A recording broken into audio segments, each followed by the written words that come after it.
Permisi Mbak. Ya Mbak, silakan masuk. Selamat siang Mbak. Selamat siang Bu, silakan duduk. Baik, terima kasih Mbak.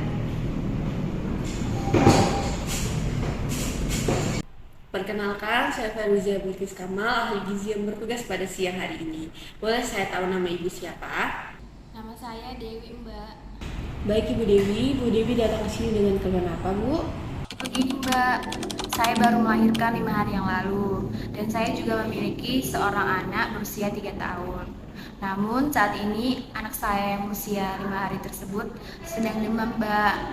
Kata pihak rumah sakit, ruangan anak dengan ibunya dipisahkan. Jadi saya tidak bisa menemani anak saya tersebut.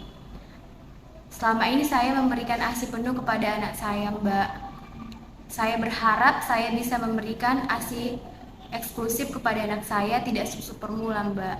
Bagaimana kira-kira ya Mbak, agar saya tetap bisa memberikan ASI eksklusif kepada anak saya tersebut? Jadi saya dapat memahami perasaan yang masih Ibu Dewi saat ini. Namun Ibu Dewi tidak perlu khawatir karena anak Ibu sudah ditangani oleh dokter dan perawat. Saya doakan semoga anak Ibu segera sehat sehingga dapat berkumpul kembali dengan Ibu dan keluarga. Namun saya juga selalu mengingatkan agar Ibu Dewi tidak terlalu khawatir ataupun stres karena saya justru khawatir itu akan mempengaruhi jumlah produksi ASI Ibu Dewi.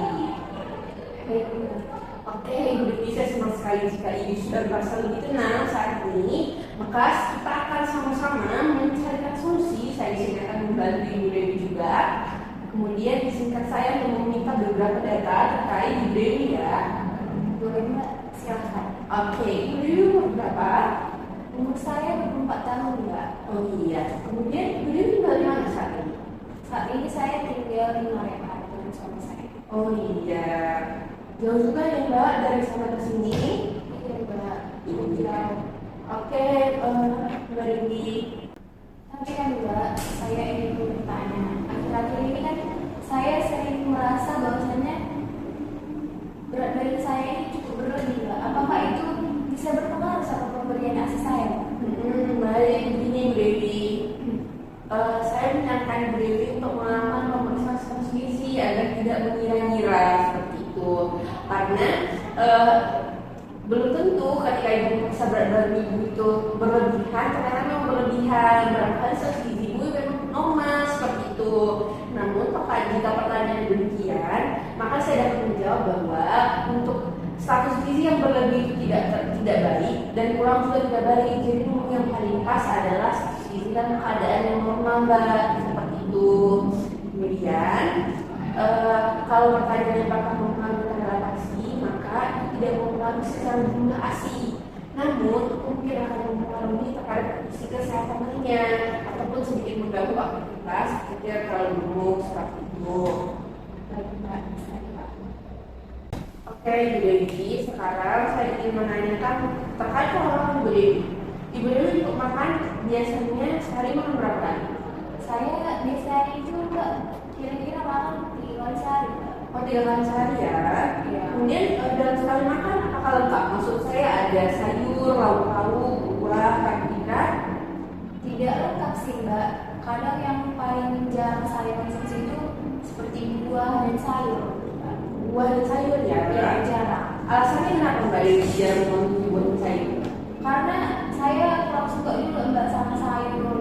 Buah juga ada buah tertentu yang tidak saya suka gitu. Oke, untuk mengatasinya mungkin Ibu Dewi bisa coba mencari nih referensi buah atau sayuran yang Ibu suka karena itu akan sangat membantu dalam menjaga kesehatan dan nutrisi Ibu Dewi seperti itu ya. Oke, Ibu Dewi, kalau cemilan bagaimana? Apakah Ibu suka mengkonsumsi cemilan? Saya sangat suka kali Bu kalau mengkonsumsi cemilan. Biasanya makan cemilan apa aja? Kalau saya kan ibu sering kelaparan gitu Bu kalau tengah malam. Saya sering menggo-food makan makanan seperti martabak, terus burger, terus minuman yang lagi ngetren sekarang Bu. Bersoda? Iya. Iya, seperti itu ya. Kalau Ibu ada alergi terhadap makanan nggak? Kebetulan saya juga ada alergi Mbak. Ada 2 hal yang saya alergi. Apa itu? Yang pertama saya alergi baik. Baik Ibu Dewi, terima kasih atas penjelasannya.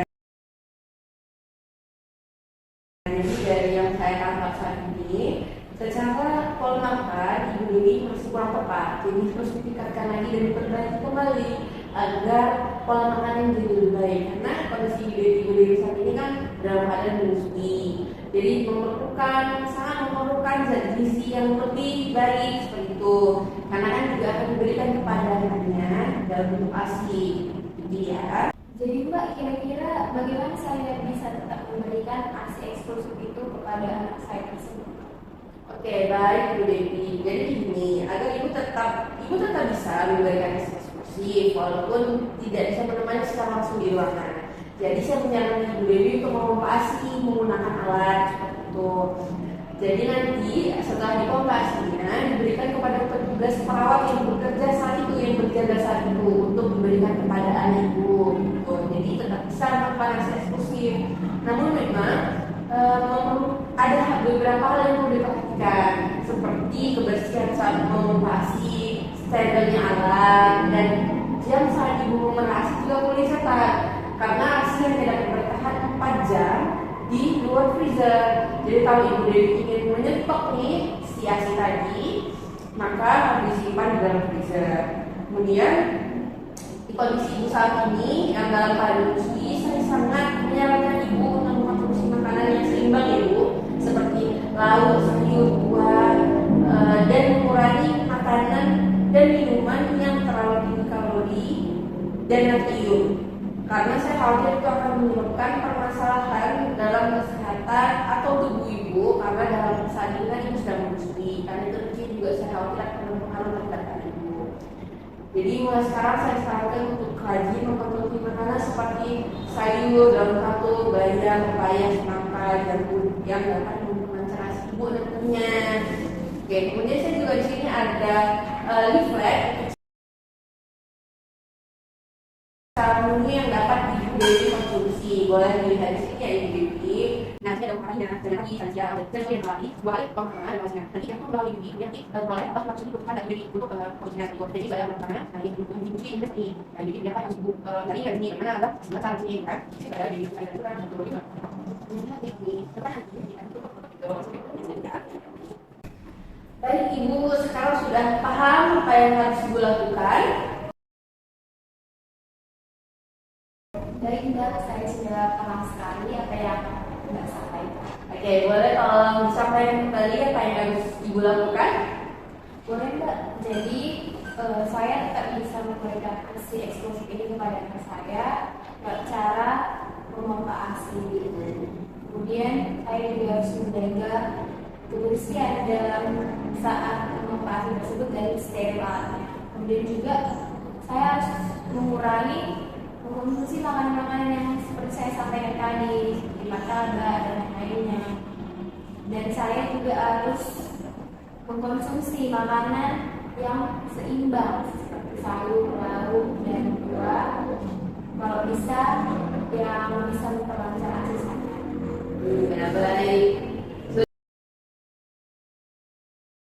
Sudah paham ya Ibu Dewi selanjutnya harus bagaimana. Jadi jangan khawatir lagi Ibu Dewi, karena setelah ini sudah bisa tetap melakukan ASI eksklusif terhadap anak Ibu, begitu ya. Saya tetap sebentar Ibu sehat.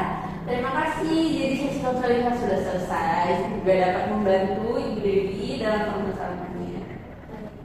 Terima kasih.